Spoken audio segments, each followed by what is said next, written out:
모모, 미하일 앤데 지음. 과연 그것은 효력을 나타냈다. 푸지 씨는 참담한 심정이 되어서 이렇게 생각했다. 저것이 지금까지 살아온 내 인생의 결산표로구나. 그는 나머지 하나 없이 똑 맞아 떨어지는 계산에 깊은 인상을 받았다. 그래서 전혀 이의를 제기하지 않고 모든 것을 받아들일 수밖에 없었다. 하긴 계산 자체는 틀림이 없었다. 그것은 회색 신사들이 사람들을 속일 때 사용하는 수많은 교묘한 속임수 가운데 하나였다. 영업사원 XYQ384BO는 부드러운 목소리로 말을 이었다. 이런 식으로 계속해서 시간을 운영할 수는 없다고 생각하지 않으십니까? 이제 저축을 시작하시지 않겠습니까? 푸지 씨는 말없이 고개를 끄덕였다. 그의 입술은 추위로 새파랗게 질려 있었다. 이를테면 영업사원의 잿빛 목소리가 푸지 씨의 귓전에 울렸다.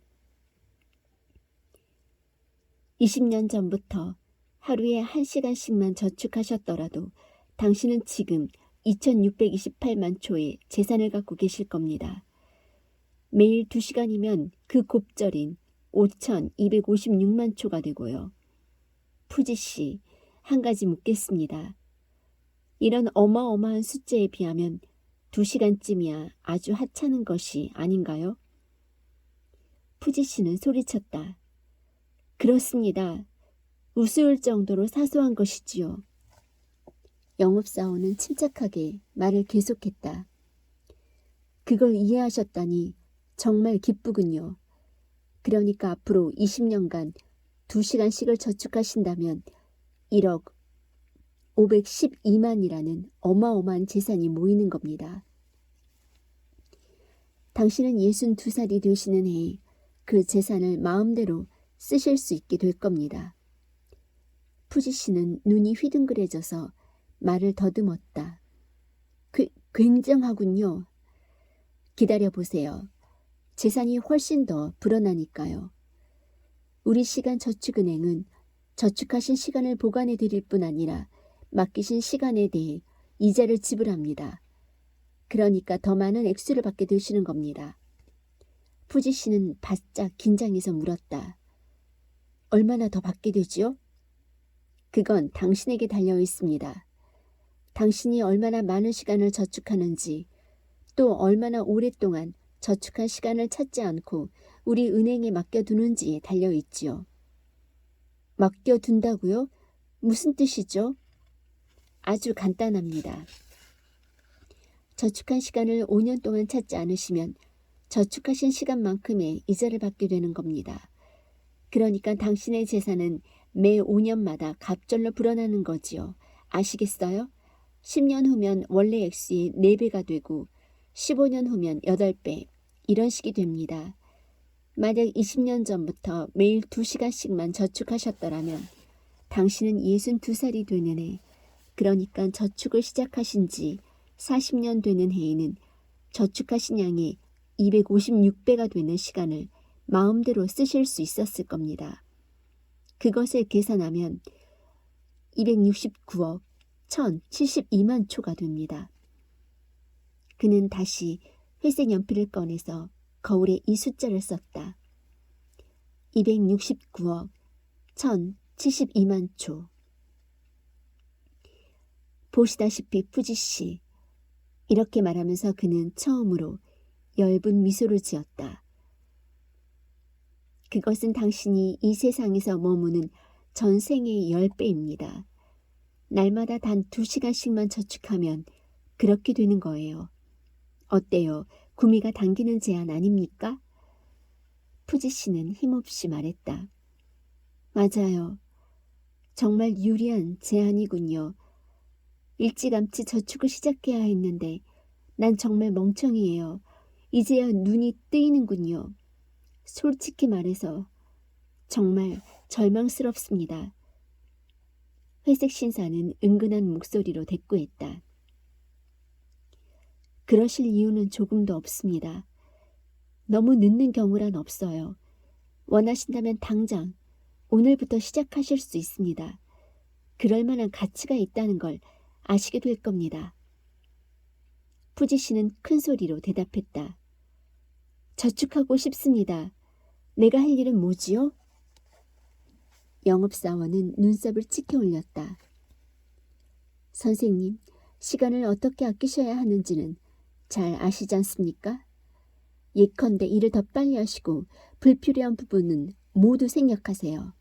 지금까지 손님 한 명당 30분이 걸렸다면 이제 15분으로 줄이세요. 시간 낭비를 가져오는 잡담은 피하세요.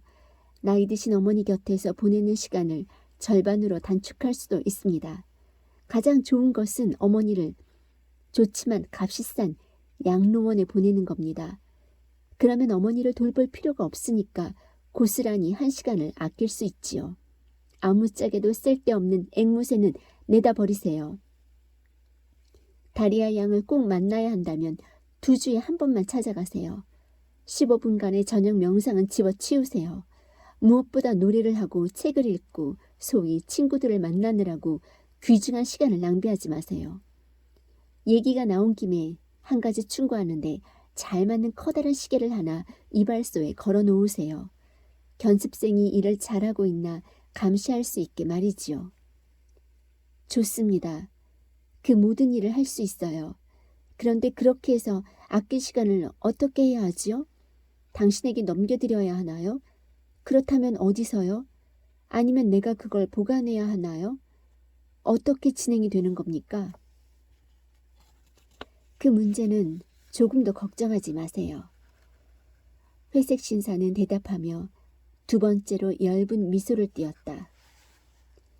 안심하시고 우리에게 모든 걸 맡기십시오. 믿으셔도 됩니다.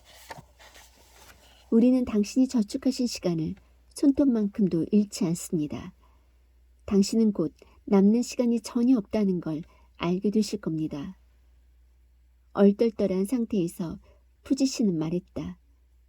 좋습니다. 그 말을 믿기로 하지요. 영업사원은 자리에서 일어섰다. 마음 푹 놓으십시오, 선생님. 이쯤에서 당신이 시간 저축과 연맹의 일원이 되신 걸로 생각해도 되겠지요? 이제 선생님도 진짜 현대적이고 진보적인 분이 된 겁니다. 푸지 씨, 축하드립니다. 그는 모자와 가방을 들었다. 푸지 씨는 소리쳤다. 잠깐만요. 무슨 계약 같은 것을 체결해야 하지 않을까요? 서명을 해야 하지 않나요? 서류는 안 받아도 됩니까? 영업사원 XYQ 384 비오는 문께에서 몸을 돌리더니 못마땅한 기색으로 푸지 씨를 유심히 바라보았다. 무엇 때문에 서류가 필요하지요? 시간을 아끼는 일은 다른 것을 아끼는 일과는 달라요. 그건 양쪽 당사자 간의 신뢰에 바탕을 두고 있는 겁니다. 우리는 당신이 수락하신 걸로 충분합니다. 그리고 일단 수락하신 이상 취소할 수는 없습니다. 우리는 당신의 저축을 관리해드립니다. 물론 얼마만큼의 시간을 저축하는가, 그것은 당신에게 달렸지요. 우리는 아무것도 강요하지 않습니다. 안녕히 계십시오, 푸지 씨. 말을 끝내자 영업사원은 타고 온 멋진 회색 자동차에 올라 부흥하니 떠나버렸다. 푸지 씨는 그 모습을 지켜보면서 이마를 문질렀다. 조금씩 다시 따뜻해졌다. 하지만 푸지 씨는 온몸이 아픈 것 같았고 비참한 기분이 들었다. 이발소 안에는 영업사원의 작은 시가에서 흘러나온 푸른 연기가 자욱히 서려 좀채로 사라지지 않았다. 연기가 가시자 푸지 씨는 기분이 좀 나아졌다. 연기가 가시면서 거울에 쓰인 숫자도 점차 흐릿해지더니 마침내 말끔히 사라졌다. 그러자 푸지 씨 머릿속에서 회색 방문객에 대한 기억도 씻은 듯이 사라졌다. 하지만 방문객에 대한 기억이 사라졌을 뿐 그 결론에 대한 기억은 그렇지 않았다. 그는 그 결론을 스스로가 내린 것으로 생각했다. 언젠가 다른 인생을 새로 시작하기 위해서 이제부터 시간을 아끼리라. 이 결심은 끝이 갈고리처럼 굽은 가시처럼 그의 마음속 깊은 곳에 단단히 박혔다. 그날 첫 손님이 찾아왔다. 푸지 씨는 무뚝뚝하게 손님의 시중을 들며 불필요한 모든 것을 생략했다. 말은 한마디도 하지 않았다. 그러자 과연 30분에 하던 일을 20분 만에 끝낼 수 있었다. 그는 그때부터 모든 손님을 그런 식으로 대했다. 그렇게 하니까 일을 하면서 조금도 기쁨을 느낄 수 없었다. 하지만 그것은 더 이상 중요하지 않았다. 그는 견습생 둘을 더 채용했고 그들이 단 1초의 시간도 허비하지 않도록 도끼 눈을 뜨고 엄중하게 감시했다. 엄밀한 시간표에 따라 행동 하나하나마다의 시간이 정해졌다. 푸지 씨의 가게에는 다음과 같은 글이 적힌 팻말이 내걸렸다. 시간을 아끼면 곡절의 시간을 벌 수 있다.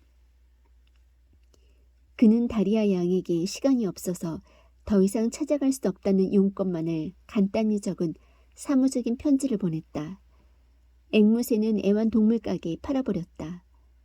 어머니는 좋지만 값이 싼 양로원에 맡기고 고작 한 달에 한 번 얼굴을 들이밀었다.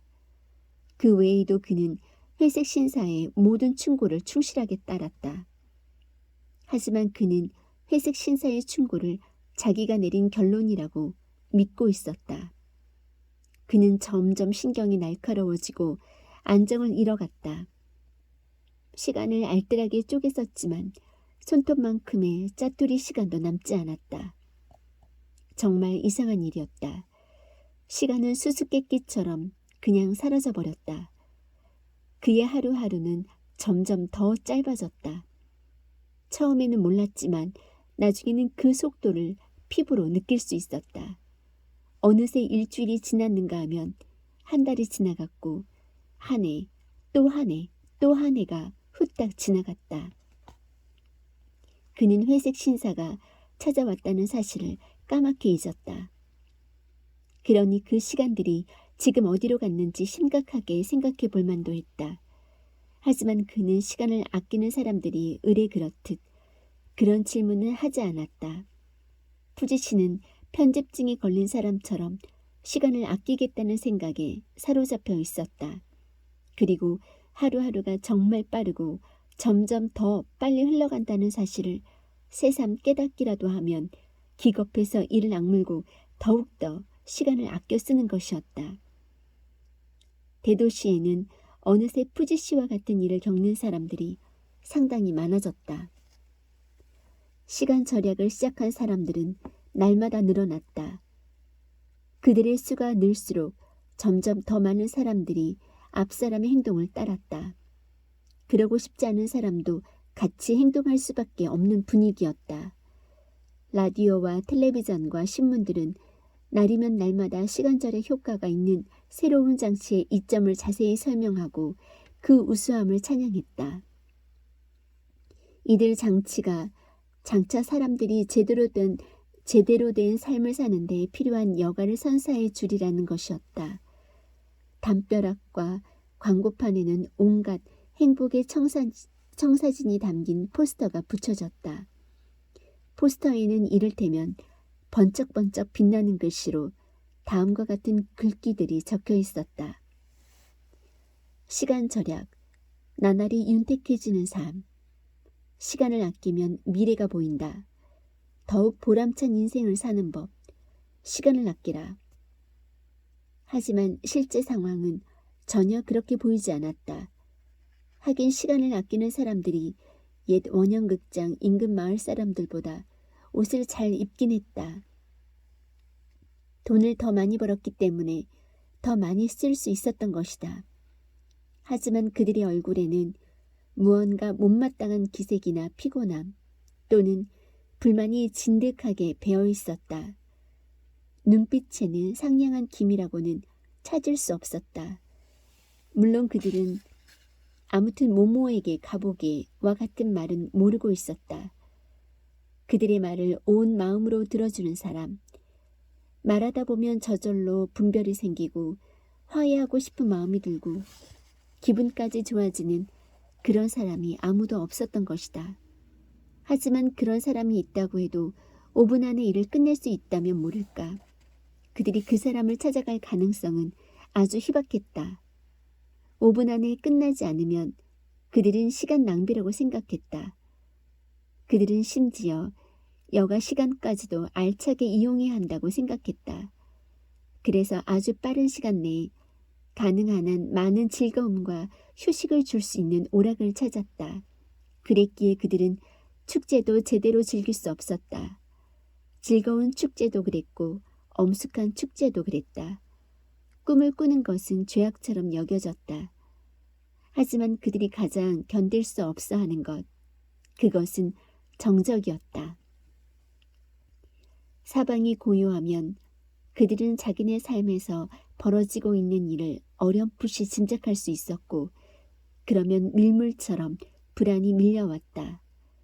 그래서 그들은 정적이 찾아들 것 같은 기미만 보이면 요란하게 소란을 떨었다. 하지만 그것은 어린이 놀이터의 즐거운 소란이 아니었다.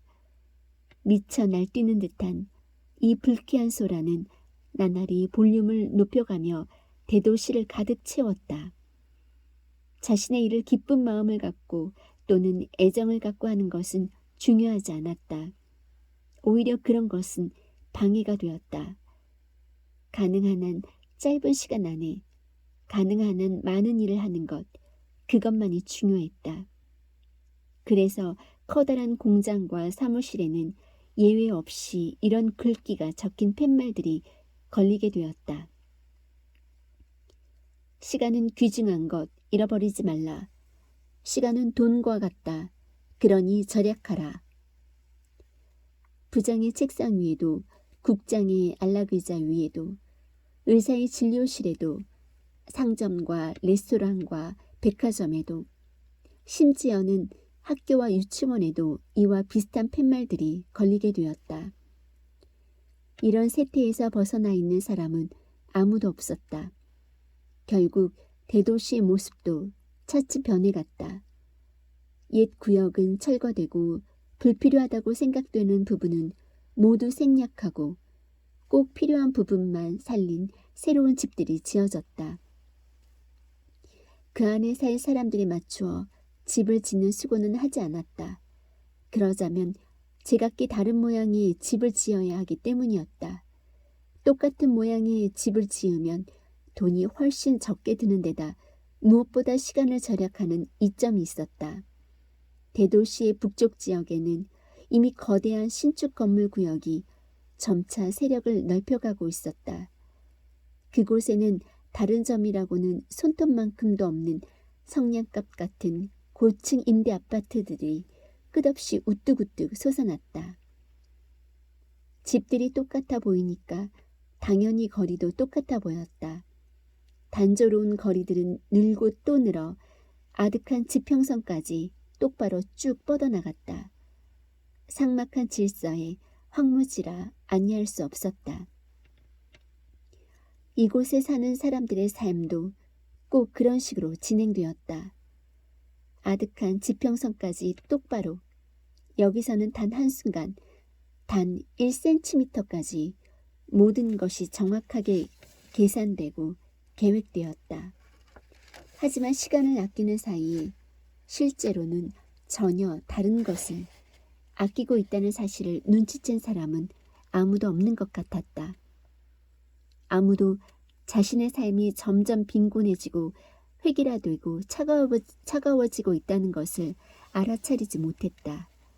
그 점을 절실하게 느끼는 것, 그것은 아이들 몫이었다. 사람들은 이제 아이들을 위해서도 시간을 낼 수 없게 되었던 것이다. 하지만 시간은 삶이며 삶은 가슴 속에 깃들여 있는 것이다. 사람들은 시간을 아끼면 아낄수록 가진 것이 점점 줄어들었다.